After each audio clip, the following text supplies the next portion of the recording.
Hello friends. अपने last science के video में नियंत्रण और समन्वयन में मैंने आपको कहा था कि जो बॉडी पर कंट्रोल है वो एक तो तंत्रिका तंत्र के द्वारा होता है, एक होता है इंडोक्राइन ग्लैंड्स के द्वारा। देखिए, हमारी बॉडी में दो तरीके की ग्लैंड्स होती हैं, एक होती है इंडोक्राइन, एक होती है एक्सोक्राइन। ठीक, एक मिक्स भी होती है। तो जो एंडोक्राइन ग्लैंड्स है और जो एक्सोक्राइन ग्लैंड्स है, इनमें मेन डिफरेंस क्या होता है?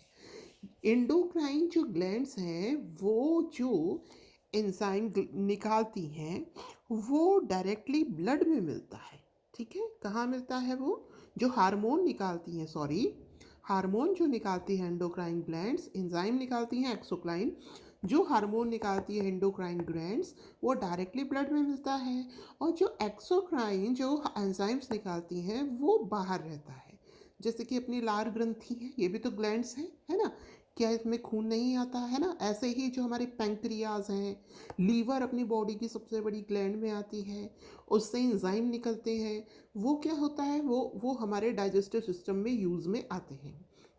तो वो ब्लड में डायरेक्टली मिक्स नहीं होते। जो डायरेक्टली मिक्स होते हैं दैट इज एंडोक्राइन ग्लैंड्स, अंतःस्रावी ग्रंथियाँ। तो हमारे जो बॉडी पर कंट्रोल है, नियंत्रण और समन्वय, उसमें एक तो हमने देखा था तंत्रिका तंत्र, दूसरा किससे कंट्रोल होता है? अंतःस्रावी ग्रंथियों से। तो ये जो अंतःस्रावी ग्रंथियाँ हैं आज हम इनको पढ़ेंगे। मैंने उसको मिनिमाइज फॉर्म में किया है, आप भी ऐसे ही नोट्स बनाया कीजिए। इवन इससे भी स्मॉल फॉर्म में हम नोट्स को बना सकते हैं। आप एक से दो बार पढ़िए, एनालिसिस कीजिए। नोट्स कभी भी तुरंत ना बनाया कीजिए, है ना? पहले आप उसे बुक से पढ़िए या कहीं और से पढ़िए, वीडियो से पढ़िए, ठीक है?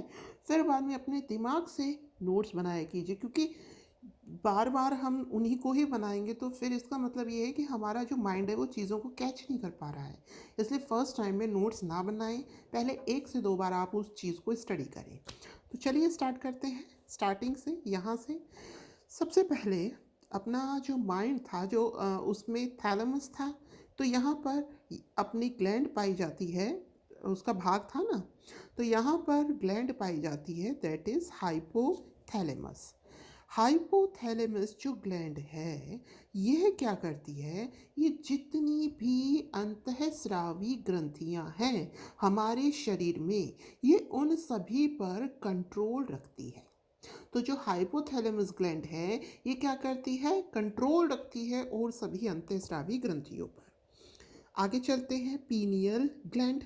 ठीक है, जो पीनियल ग्लैंड है ये क्या करती है? कौन सा हार्मोन स्रावित करती है? ये करती है मेलाटोनिन हार्मोन। कौन सा हार्मोन? मेलाटोनिन हार्मोन यह स्रावित करती है। और इसे हम तीसरा नेत्र भी कहते हैं। मौसम जैसे चेंज होता है, गर्मी सर्दी, तो मौसम से अनुकूलन ये ग्लैंड बनाती है। बच्चों में अधिक सक्रिय होती है क्योंकि इसी की वजह से उनमें उनको नींद अधिक आती है। ठीक है, आगे है आपकी पीयूष ग्रंथि या पिट्यूटरी ग्लैंड। यह चने की आकार की होती है, इधर मस्तिष्क में पाई जाती है। कैसी होती है? चने के आकार की होती है। इसे मास्टर ग्रंथि कहते हैं क्योंकि ये बॉडी को कंट्रोल करती है, बॉडी को कंट्रोल करती है। और इसको कौन कंट्रोल करता है? हाइपोथैलेमस, क्योंकि ये सभी ग्लैंड्स को कंट्रोल करता है। बॉडी को कौन कंट्रोल करती है? पीयूष ग्रंथि, पिट्यूटरी ग्लैंड्स। अब देखते हैं इससे कौन कौन से हार्मोन रिलीज होते हैं। एक है TSH, हिंदी भी वही इंग्लिश भी वही, थायरोक्सिन स्टिमुलेटेड हार्मोन। थायरोक्सिन उत्तेजित हार्मोन कह सकते हैं, स्टिमुलेटेड करेंगे तो ये किसको किसका प्रोडक्शन करवाएगा? थायरोक्सिन का। यह है थायरोक्सिन स्टिमुलेटिंग हार्मोन। मतलब ये जो हार्मोन है ये पीयूष ग्रंथि से निकलेगा। यह किसका उत्सर्जन बढ़ाएगा? थायरोक्सिन का। आगे है STH, यह है सोमेटोट्रोपिक हार्मोन। यह क्या करता है? वृद्धि पर नियंत्रण रखता है, जो ह्यूमन बॉडी में जो वृद्धि हो रही है उस पर कंट्रोल करता है। अब इसी इसी के ही अधिक और कम श्रवण से आप समझ गए होंगे, ज़्यादा अगर ये रिलीज होगा तो बॉडी विशालकाय बन जाएगी, कम होगा तो व्यक्ति बौना रह जाएगा। तो ये है somatotropic hormone. Somato TSH STH, TSH फिर एस को आगे ले जाइए, STH सोमेटोट्रोपिक हार्मोन वृद्धि नियंत्रण करता है। आगे है LTH, यह क्या करता है? लैक्टोजेनिक हार्मोन, यह दूध का निर्माण करता है। लैक्टोजेनिक हार्मोन क्या करता है? दूध निर्माण करता है। वैसोप्रोसिन, यह पेशाब की सांद्रता पर नियंत्रण रखता है। वैसोप्रोसिन पेशाब की सांद्रता पर नियंत्रण करता है। LTH lactogenic hormone, LTH lactogenic hormone यह क्या करता है? दूध निर्माण करता है। लैक्टोजेनिक हार्मोन क्या करता है? दूध निर्माण करता है। आगे चलते हैं, थायराइड। थायराइड ग्लैंड यह सबसे बड़ी अंतःस्रावी ग्रंथि है, सबसे बड़ी।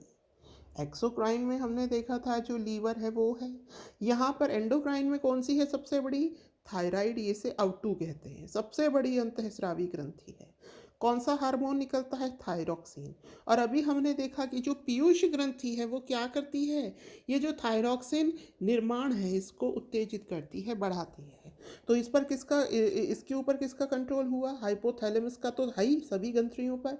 तो ये जो पीयूष ग्रंथि है बॉडी को पूरा, देखो इसके ये हार्मोन भी जो थायरॉक्सिन है उसे भी कंट्रोल किया पीयूष ग्रंथि ने, उसकी जो वृद्धि है उसको भी किया, दूध निर्माण को भी किया, पेशाब की सांद्रता को भी। तो ये है बॉडी पर कंट्रोल, और इस पर कंट्रोल हाइपोथैलेमस। तो हमने देखा थायराइड ये सबसे बड़ी अंतःस्रावी ग्रंथि है, इससे थायरोक्सिन हार्मोन निकलता है। यह थायरोक्सिन हार्मोन की कमी से घेंगा हो जाता है और मैक्सोडेमा हो जाता है अधिकता से, जिससे आदमी क्या हो जाता है? मोटा हो जाता है। तो नॉर्मली आपने देखा होगा जो फीमेल्स थायराइड से पीड़ित रहती है वो मोस्टली मोटी होती हैं। और ये क्या करता है? बीपी कंट्रोल करता है। थायराइड के पास बहुत छोटी सी पैराथायराइड ग्लैंड भी होती है। यह पैराथायरॉक्सिन, उसने थायरॉक्सिन हार्मोन रिलीज किया। ये कौन सा हार्मोन रिलीज करेगी? पैराथायरॉक्सिन, ठीक है। अच्छा, ये किस, इसमें क्या होता है? ये किसको नियंत्रित करता है? कैल्शियम और फॉस्फोरस को। किसे? कैल्शियम और फॉस्फोरस को, ठीक है। आगे है अधिवक्र ग्रंथि, ये जो वक्र है किडनी है उसके ऊपर पाई जाती है, एड्रीनल कहते हैं इसे। तो एड्रीनल ग्लैंड है, अधिवक्र है, इसे 4SO3F भी कहते हैं। ये कौन सा हार्मोन रिलीज करेगी? एड्रीनलिन करेगी। ये इसकी वजह से, जो एड्रीनल ग्लैंड है इसकी वजह से गुस्सा अधिक आता है। क्यों? क्योंकि ये बीपी बढ़ाती है। कैसे भी कर लो, बीपी बढ़ेगा गुस्सा आएगा, गुस्सा आएगा बीपी बढ़ेगा। तो ये जो एड्रीनल ग्लैंड है इससे एड्रीनल हार्मोन रिलीज होता है। यह क्या करता है? इसके अधिकता से गुस्सा अधिक आता है या बीपी बढ़ता है। तो जो एड्रीनल है उसका संबंध गुस्से बीपी से है। एड्रीनल हार्मोन इससे रिलीज होता है। आगे चलते हैं। आगे है आपकी, ये मैं बताना भूल गई बीच में, ये है थाइमस ग्लैंड। थाइमस यह क्या करती है? थाइमस ये नॉर्मली 15 वर्ष तक पाई जाती है, बाद में मिलती ही नहीं है। ये क्या करती है? प्रोटीन और लिम्फोसाइट का निर्माण करती है। प्रोटीन और लिम्फोसाइट का निर्माण करती है।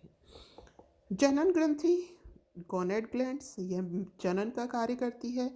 मेल में अलग होती है, फीमेल में अलग होती है।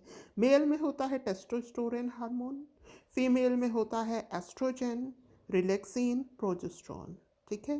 तो आपको मालूम है टेस्टोस्टेरोन हार्मोन, इसका क्या काम होता है? इसका जो उत्पत्ति है, जीवन उत्पत्ति है, उसमें काम में आता है स्पर्म और ये। और इसमें फीमेल में होते हैं अलग अलग एस्ट्रोजन, रिलैक्सिन, प्रोजेस्टेरोन। ये मैंने बना दिया है, ओवरी और टेस्टिस। फीमेल में एस्ट्रोजन हार्मोन, ये सारे आपके जो शिशु है उसके मतलब उत्पत्ति के जो अलग अलग यूजेस हैं उससे संबंधित हैं। तो इसमें एस्ट्रोजन जो है ये क्या करता है? ये शिशु विकास में उपयोगी होता है, ठीक है। MC साइकिल जो मेंस्ट्रुएशन साइकिल है उस पर तो कंट्रोल रहता ही है, उसके अलावा ये शिशु विकास में उपयोगी है। एस्ट्रोजन, एस्ट्रोजन, ठीक है। शिशु, एस से एस्ट्रोजन, एस से शिशु। तो शिशु विकास में मतलब कि ये क्या करता है ना कि आपके बॉडी की कैपेसिटी बनाता है, मतलब उसके अंदर जो शिशु है वो डेवलप होता है। फिर है रिलैक्सिन। रिलैक्सिन रिलैक्स करता है मांसपेशियों को, मतलब कि जब डिलीवरी होती है, नॉर्मल डिलीवरी के लिए ये क्या करता है? जो मांसपेशियां हैं उनको क्या करता है? सॉफ्टनेस प्रदान करता है, इसलिए इसका रिलैक्स करता है, इसलिए इसका नाम क्या है, रिलैक्सिन। प्रोजेस्टेरोन क्या करता है, यह बच्चे की सुरक्षा करता है। ठीक है, प्रोजेस्टेरोन क्या करता है, प्रोटेक्ट करेगा बच्चे की सुरक्षा, प्रेगनेंसी के लिए शरीर तैयार करता है और मैच्योरेशन साइकिल को कंट्रोल करता है। ठीक है, तो यह क्या करता है, प्रेगनेंसी पी से प्रोजेस्टेरोन ये बच्चे को प्रोटेक्ट करेगा और जो प्रेगनेंसी उसके लिए बॉडी को तैयार करेगा। एस्ट्रोजन क्या करेगा, बच्चे में वृद्धि करेगा। और जो रिलैक्सिन है वो क्या करेगा, मतलब डिलीवरी के टाइम जो बॉडी है उसको, उसकी जो मांसपेशियां उसे रिलैक्स करेगा। तो ये थे अलग अलग हार्मोन। इसके अलावा मैं आपको बताई चुकी एक्सोक्राइन और एंडोक्राइन ग्लैंड्स होती हैं, तो एक्सोक्राइन अलग हैं आपकी।